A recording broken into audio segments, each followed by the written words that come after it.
Joe Biden a l'occasion de concrétiser une promesse de campagne, nommer une femme noire à la Cour suprême américaine, le juge Stephen Breyer, quittant le navire après 28 ans de service.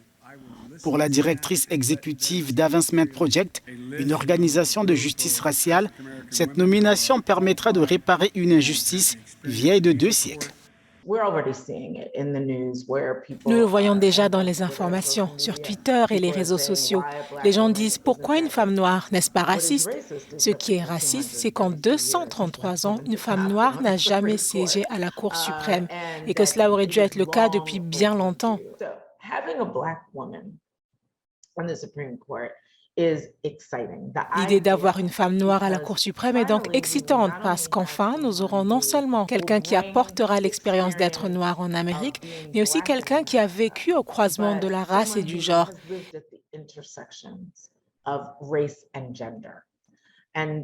Et j'espère que ce sera une personne qui comprendra le rôle de la race et du genre dans la loi.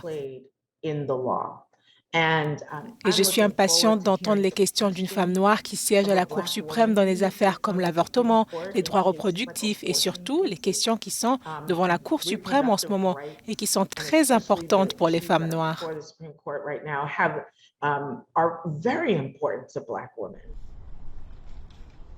Reste à balayer l'argument de la formation, simple formalité.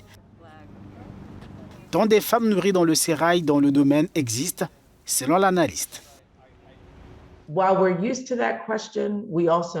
Bien que nous soyons habitués à cette question, nous savons aussi que nous avons notre place. Et puis nous avons travaillé dur et en fait, nous avons probablement dû travailler 5 fois plus dur que chaque personne blanche qui est dans la salle.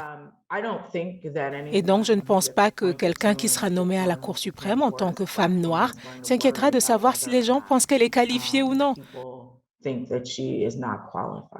Je pense qu'elle saura qu'elle a travaillé d'arrache-pied et qu'elle a atteint les niveaux les plus hauts. 4 femmes semblent avoir les faveurs des pronostics: Ketanji Brown Jackson, Leandra Kruger, Candace Jackson Akiwumi et Holly Thomas. 4 prétendantes pour un fauteuil. La balle est désormais dans le camp du président américain.